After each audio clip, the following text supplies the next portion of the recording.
SLT Mobitel Fiber, the fiber of the nation. SLT Mobitel Fiber, the fiber of the nation. Comfort Moodian භාගයයි කලක් පවතින අලුත් පෙනුමයි.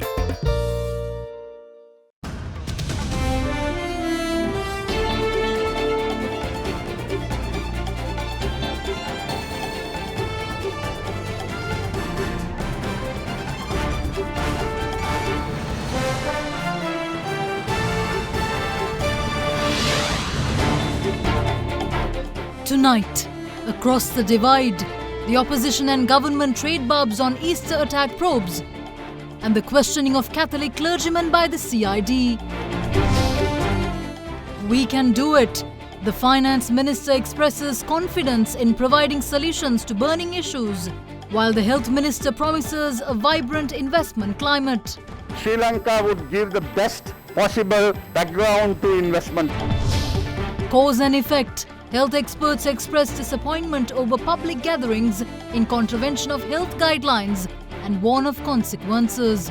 If there is any further deterioration of the situation, the first thing probably would have been done is to close the schools. All this and much more coming up on this Wednesday, the 17th of November 2021. Introducing New Hellmann's, the world's #1 mayonnaise brand, now in Sri Lanka. From AdaDerana, this is AdaDerana First at 9. Live from Studio 24 in Colombo. And a very warm welcome. You're joining us on First at 9 on AdaDerana 24. In your top stories tonight, during the budget debate today, opposition parliamentarian Dr. Govinda Jayawardena accused the government of engaging in a witch hunt against Catholic clergymen, Reverend Father Cyril Gamini Fernando, and ignoring the plight of the victims of the Easter Sunday attacks. Now, the parliamentarian also accused the government of protecting Bodu Bala Sena leader Venerable Galagodatte Gnanasara, who a few months back claimed detailed knowledge of another terror cell preparing to launch more attacks. In response, Minister of Highways Johnston Fernando called on the opposition MP to refrain from politicizing the issue.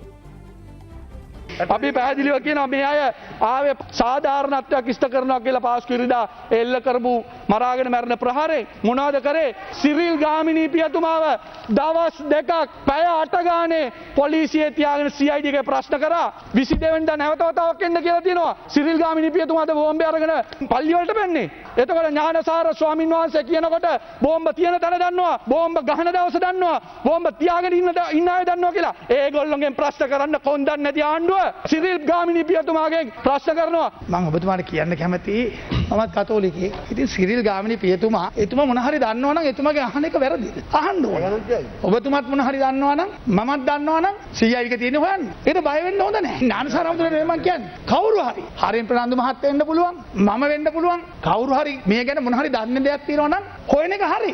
හේතුව ඔබතුමාලා කෙරුවේ බෝම්බ ගහපු මිනිස්සු ගෙනල්ලා මේක කොමිසමක් දාලා හොයපු බොරු කරපු එක. එහෙම කරන්නේ නැහැ අපි. ඒ හින්දා මේක දේශපාලනට හරව ගන්න එපා. කතෝලික ආගමේ පූජකතුමාලයි මේ ආගම් ભેදයක් ඇති කරන්න එපා මන්ත්‍රීතුමා. අපි ඔක්කොම එකතු වෙලා මේක හොයමු. අපි කියන්නේ දඬුවම් කරන්න ඕනේ. අනිවාර්යයෙන්ම මේ වැඩි කරපු අයට දඬුවම් කරනවා. ඔබතුමා ඉන්න තැන තමයි මාත් ඉන්නේ. හැබැයි මේක දේශපාලනට හරව ගන්න එපා. කුණු කරන්න හදන්න එපා. හරි අර වෙලුම් 21ක් තියෙනවා. ඒ වෙලුම් 21 තාම පාර්ලිමේන්තුවට ඉදිරිපත් කරලා නැහැ. ඇයි ඒක හංගගෙන ඉන්නේ? ඒ විතරක් නෙමෙයි. ඇයි තාමත් ඥානසාර ස්වාමින් වහන්සේගෙන් ප්‍රශ්න කරන්න බැරි? ඇයි ජනාධිපති විමර්ශන කොමිසමේ අනුව නිර්දේශ ක්‍රියාත්මක කරන්න නිලන්ත ජයවර්ධනලාව ප්‍රශ්න කරන්න බැරි? ඇයි බැරි මෛත්‍රීපාල සිරිසේන මහත්තයාව ප්‍රශ්න කරන්න? ඇයි බැරි මේ වෙනකොට දැනට මේ නිලන්ත ජයවර්ධනලාට උසස් වීම් දීලා තියාගෙන ඉන්නේ? ඒක නිසා මේ සිරිල් ගාමිණී පියතුමාව මේ විදිහට මඩව CID එකට ගෙනල්ලා ප්‍රශ්න කර උන්වහන්සේගේ කාලය උන්වහන්සේගේ පීඩනයට උන්වහන්සේ ලක් කරන්නේ පැහැදිලිවම මේ අයට ලොකු ඕනකමක් තියෙනවා. අපිව නිශ්ශබ්ද කරන්න. අපි කිසිම කෙනෙක්ව නිශ්ශබ්ද කරන්න බලාපොරොත්තු වෙන්නේ නැහැ. අපි මේ පියතුමාලා ගෙනල්ලා මඩවන ආණ්ඩුවක් නෙමෙයි. තමුන්නාන්සේලා තමයි මෛත්‍රීපාල සිරිසේන ජනාධිපතිතුමා ජනාධිපති කරගත්තේ. දැන් දොස් කියනවා. තමුන්නාන්සේලා කාලේ තමයි ආරක්ෂාව දෙන්න බැරුව මේ රටේ අහිංසක කතෝලික ජනතාව නෙමෙයි අනිත් ආගම ජනතාවත් මැරුණේ හෝටල් වල. හරි ඒක තමයි ඇත්ත. තමුන්නාන්සේගේ දැන් මේ හරෙන් ප්‍රනාන්දු එදා තාත්තා කියපුවම නැට්ට පස්ස පැත්ත ගහකට බුදිය ගත්ත ගෙදර ඇතුලේ. මිනිස්සු මැරෙන්න ඇරලා.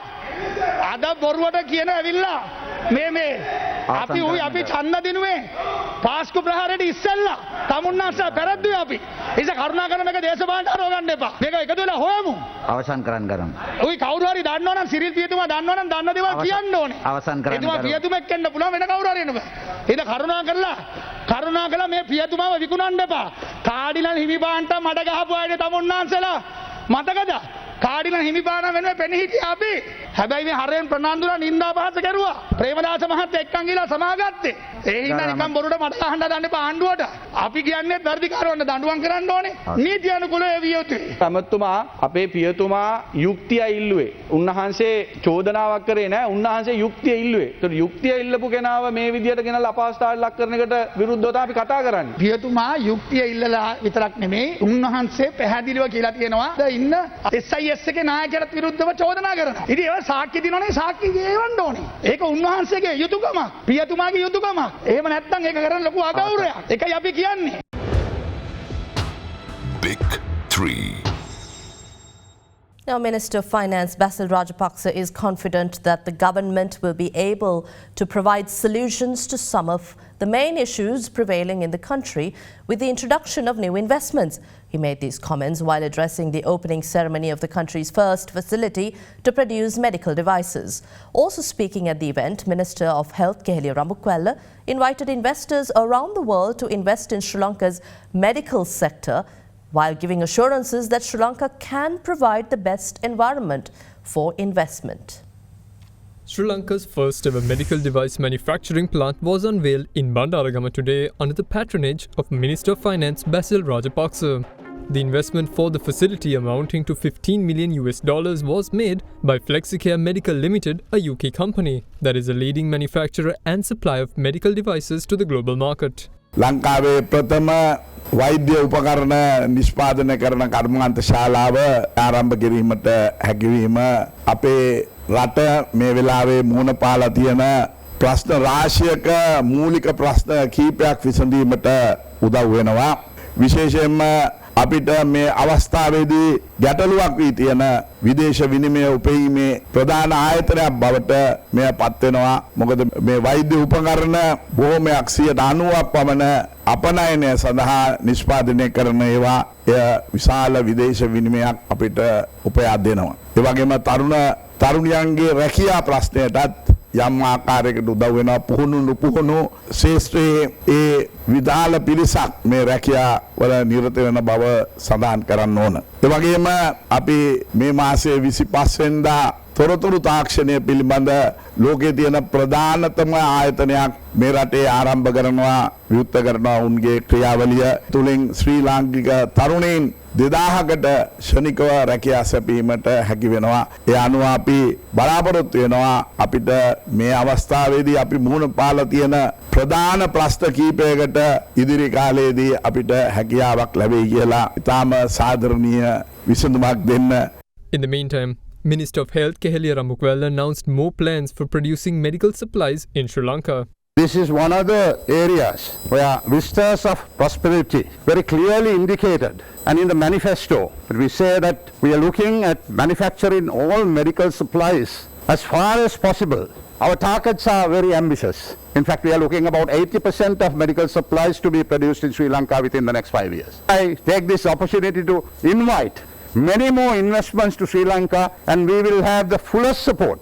In fact, I would guarantee, assure you and ensure that Sri Lanka would give the best possible background to investment in Sri Lanka. We have built a landmark state-of-the-art plant that is producing airway management, anesthesia, critical care and respiratory products to the highest internationally recognized quality standards. Products that we are proud to say made in Sri Lanka. Now, the Ministry of Health emphasized today that engaging in large gatherings and various other activities disregarding health guidelines hinder Sri Lanka's efforts to make progress on many fronts. Deputy Inspector General of Health, or rather Director General of Health Services at the Ministry of Health, Dr. Hemantha Herath said that another surge in cases would first prompt the closure of schools and once again disrupt the education sector. Since last week, Sri Lanka's daily COVID cases have been on a steady rise. Daily COVID cases, which were once reported at under 100 at the start of this month, have now reached the 700 range as of last evening. Health authorities believe that public behavior over the past few weeks could be the cause for the recent spike. Health authorities also warn that any continuation of this phenomenon could lead to drastic measures being implemented to stem any possible future waves. With that, speaking at a media briefing today, consultant community physician at the Family Health Bureau Dr. Kapila Jayaratne emphasized the importance of public responsibility in preventing COVID deaths. පසුගිය සතිය දිහා බලපුවාම Covid නිසා වූ මරණ 130ත් 150ත් අතර ප්‍රමාණයක්. දැඩි සත්කාර වල ඉන්නවා තවමත් 75කට ආසන්න සංඛ්‍යාවක්. අපි ඒකයි කියන්නේ වසංගතය ඉවර නැහැ. තාමත් ක්‍රියාකාරී. අපිට සියල්ල අතහැර නිකන් ඉන්නට බෑ. මේ වන විට 14000ක් ජනතාව මිය ගිහින් තියෙනවා. මෙතන ඉන්නවා වැඩිහිටියෝ, ගර්භණී මව්වරු 60ක් ඉන්නවා. අපේ දරුවෝ 78ක් ඉන්නවා. මේවා නිකන් සංඛ්‍යා නෙමෙයි. මේ සංඛ්‍යා තුල තියෙන ජීවිත. ඒ හැම Despite the pleas by health officials for people to avoid gatherings in large numbers, their advice seems to have fallen on deaf ears, despite warnings that such actions only serve to compromise current pandemic effort gains. මීට පෙර උගත් පාඩම් තිබියදී අතිවිශාල පිරිසක් සහභාගී වීම පිළිබඳව අපිට කනගාටුවක් තමා ප්‍රකාශ කරන්න තියෙන්නේ. මොකද ඊයේ සිදු වුණ දෙයි ප්‍රතිඵල අපි දකින්නේ තව දවස් 10කින් 15කින්. ඉල්ලා සිටින්නේ මෙවැනි ක්‍රියාවලිය වලට යෙදෙන්න එපා. අපි තවම ඉන්නේ දැඩි අවදානම් තත්වයක. With this being the case, the Ministry of Health warns that if the country's COVID cases continue to surge, the first move taken by health officials would be to close schools once again. This comes in a backdrop where grades 1 to 5 and the O-level and A-level grades have resumed school activities, while measures have been taken to resume schools for students of grades 6 to 9 from next Monday. There are reports related to the increased number of cases among the students and teachers in different parts of the country, and this is not an isolated happening. Basically, this reflects the increased number of cases in various parts of the island where the new cases are being reported. And most of the time, when the students are affected, when the teachers are affected, their family members are also affected, and as a result, there can be increased number of cases reporting from those parts of the country. If there is any further deterioration of the situation, the first thing probably would have been done is to close the schools, and that will definitely deprive our children's school life. Now, booster dose administrations began today in the western and southern provinces as well as Anuradhapura and Ampara districts for citizens over the age of 60. According to State Minister Professor Channa Jayasumana, anyone who has passed 3 months after their second dose are eligible to get their jab. Expanding on the country's vaccination drive, health authorities began administering booster shots to people above the age of 60 this morning. Under the first phase of booster administration, vaccinations commenced in the western and southern province as well as the Anuradhapura and Ampara districts as well. Initially, boosters were targeted at people who have passed 6 months since their second doses. However, in Parliament yesterday, State Minister of Production, Supply and Regulation of Pharmaceuticals Professor Channa Jayasumana said that the expert committee has now recommended the booster for people who have completed 3 months since full vaccination, considering the recent surge in infections. ඒ ආයකට අපි ඉල්ලා සිටින්නේ තමන් මේ සඳහා සුදුසුකම් ලබා තියෙන පුද්ගලයෙක් නම් ප්‍රදේශයේ සෞඛ්‍ය වෛද්‍ය නිලධාරීතුමා හෝ එතුමාගේ කාර්ය මණ්ඩලය හෝ ප්‍රදේශයේ තියෙන ක්ෂේත්‍ර නිලධාරීන් මගින් හෝ ශබ්ද විකාශන යන්ත්‍ර මාර්ගයෙන් විවිධ ක්‍රමවේදයකින් දැනුම් දෙයි අහවල් වෙලාවට අහවල් ස්ථානයේ මේ එන්නත් මධ්‍යස්ථානයේ තිබෙනවා ඒ ස්ථානයට පැමිණ එන්නත ලබා ගන්න කියලා. මම හිතනවා ඒ අවස්ථාව එන්නතෙක් බලාගෙන සිටීමයි වැදගත් වෙන්නේ. With boosters being administered in the Colombo municipality, Chief Medical Officer of the Colombo Municipal Council Dr. Ruwan Vijayamuni announced the areas in which the shots are to be given. මෙහිදී ප්‍රධාන වශයෙන්ම සෞඛ්‍ය වෛද්‍ය නිලධාරී කොට්ටාශ 6ම උතුරු කොළඹ, මැද කොළඹ 1 සහ 2, බොරැල්ල, නැගෙනහිර කොළඹ සහ බටහිර කොළඹ වශයෙන් මේ සියලුම සෞඛ්‍ය වෛද්‍ය නිලධාරී කාර්යාලවල මේ බූස්ටර් මාත්‍රාව ලබා දීම සිදු කරනු ලබනවා. ඔබට ඒ සඳහා SMS පණිවිඩයක් ලැබේවි. එසේ නොලැබුණත් Tamanගේ සෞඛ්‍ය වෛද්‍ය නිලධාරී කාර්යාලයට පැමිණ එය ලබා ගැනීමට කටයුතු සලස්වලා තියෙනවා. By last evening, a total of 128,811 persons had obtained booster doses. Further, 15,888,053 people have received their first doses so far. Of that number, 13,682,459 people have obtained both vaccine doses, amounting to 62.4% of the country's population. And the Samagi Jana Balawegya opposes police conduct. We'll talk about that when we return after this break. මිලියන 18.8 නිවස ලක්ෂ 5ක් ගෙවා දැන්ම වෙන් කරවා ගන්න mulberry residence. Welcome back. The Samagi Jana Balawegya accused the government of using the police to prevent people from participating in protest marches held by the party in Colombo yesterday. Opposing police conduct during yesterday's protest march, as well as Subject Minister Dr. Sarath Weerasekara, members of the opposition held a protest inside Parliament chamber.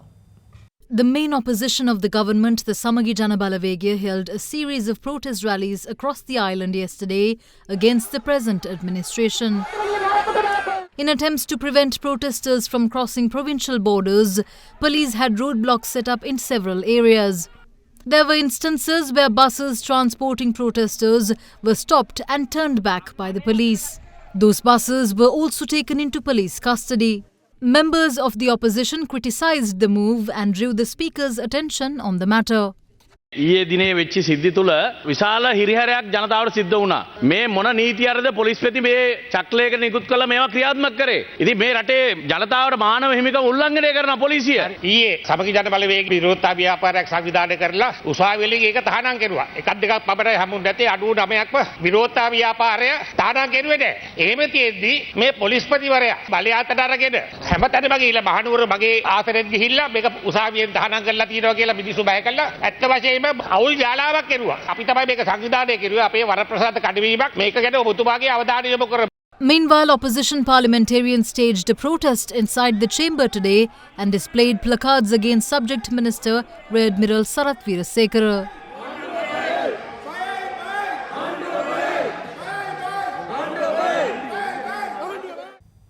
Tensions were high outside the Panamure police station today after a resident of the area died while in police custody. Residents gathered outside the police station in protest while accusing the officers of assaulting the suspect to death. Investigations have begun into the incident. However, police spokesperson's office revealed that the suspect had not been subject to assault.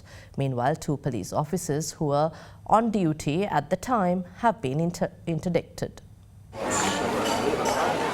A tense situation erupted in Panamura today when area residents gathered in front of Panamura police station protesting against the custodial death of a fellow resident.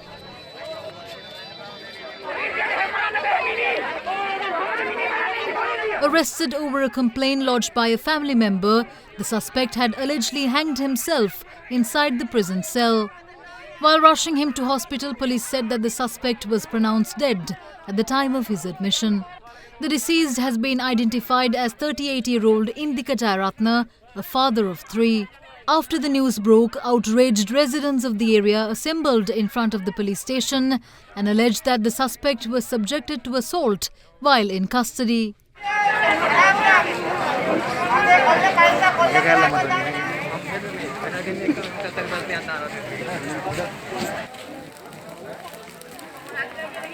Up in arms about the incident, the area residents blocked the Ambilipitia Colonna Road from the Panamur area while displaying black flags.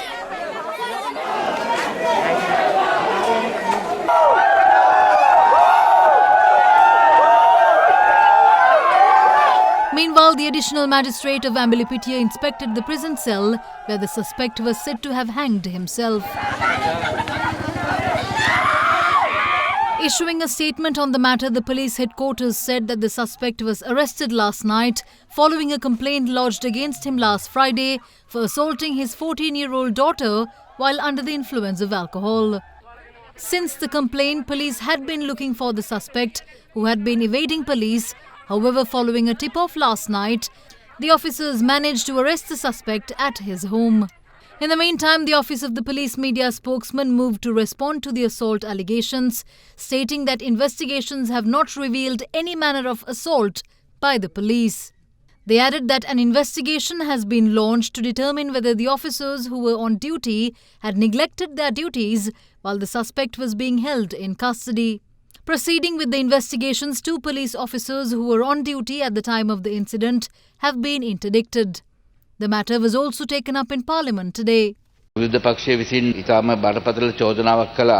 ඊයේ උද්ඝෝෂණයට සහභාගී වෙච්ච කෙනෙක්ව අත්අඩංගුවට අරගෙන පොලිසිය පහර දීලා මරා දාලා කියලා. ඒක සමූලික බොරුවක්. මේ පුද්ගලයාගේ පදිංචිය පනාමුරේ මොහු මත්ද්‍රව්‍ය වලට ඉතාම දැඩි ලෙස ඇබ්බැහි කෙනෙක්. ඔහු නිතරම බිරිඳට සහ දරුවන්ට පහර දෙනවා. ඒ ගැන බිරිඳගෙන් සහ දරුවන්ගෙන් විශාල පැමිණිලි තොගයක් ලැබිලා තියෙනවා. පොලිසිය ඔහු අත්අඩංගුවට ගත් පස්සේ පාන්දර 3:30ට පමණ ඔහු තමාගේ ෂර්ට් එකෙන් කැමිසියෙන් කූඩේ තියෙන කම්බියක ගැට ගහලා බෙල්ලේ වැලදාගෙන මිය යන්න ඔන්න මෙන්න තියෙනකොට තමයි රාලහාමි දැකලා ඔබ වහාම රෝහලට ගෙනිනකොට ඒ ගෙනියන අතරතුර මිය ගිහිලා තියෙන්නේ. මේකට පෙළපාලියටවත් උද්ඝෝෂණවත් කිසිම සම්බන්ධයක් නැහැ. Now, the software engineer of Epic Lanka Technologies, who was arrested in connection with the deletion of data from the National Medicines Regulatory Authority database, was granted bail today. The suspect was ordered to be released on a personal bail of 50,000 rupees and a cash bail valued at 1 million rupees. Colombo Chief Magistrate Buddhika C. Ragala also imposed a travel ban on him and ordered him to refrain from interfering in ongoing investigations. Further, the magistrate directed the Criminal Investigation Department to brief the court on the progress of the ongoing probes when the case is taken up again on the 27th of January 2022. This suspect in question was arrested by the CID in Vallapita in Dulapitiya on the 28th of September and was remanded till the 16th of November. Japan International Cooperation Agency has expressed its willingness to support Sri Lanka in its socio-economic development needs. Director General of the Japan International Cooperation Agency for South Asia, Sakamoto Takema, had made these remarks when he met President Gotabaya Rajapaksa yesterday. During the meeting, the president recalled that he was able to successfully carry out many development projects in collaboration with the agency when he was the secretary to the Ministry of Urban Development. Since 1965, the Sri Lankan government has obtained official Japanese development assistance amounting to $8.8 billion for a total of 120 development projects. Currently, 14 projects with an approximate value of $2.5 billion are being implemented through loan assistance provided by the agency under the power, water supply and drainage, ports, transport, health, telecommunication and rural development sectors. The President also said that he expects the assistance of the agency in the areas of agriculture, skills development, health and irrigation for the coming year. The Colombo's share market closed at an all-time high after crossing over the 11,000 mark today. The CSE price index, the all-share price index, closed at 16.56, higher at 11,024.89, while the S&P SL20 of more liquid stocks also gained 45.81 to close at 3,652.66. With that, here's Demantha Matthew with your market update for today.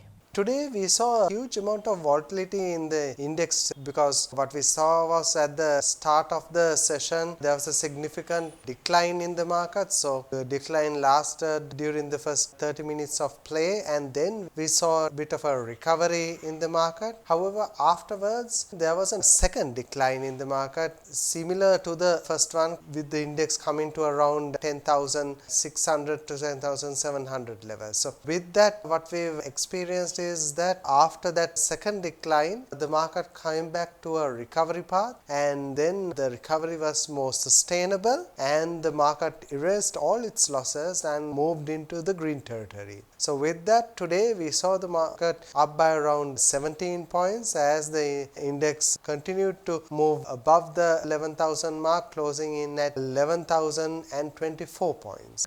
The rupee once again remained unchanged at 202.99 cents against the US dollar today. Here's a look at how the rupee fared against other major currencies of the world during the day.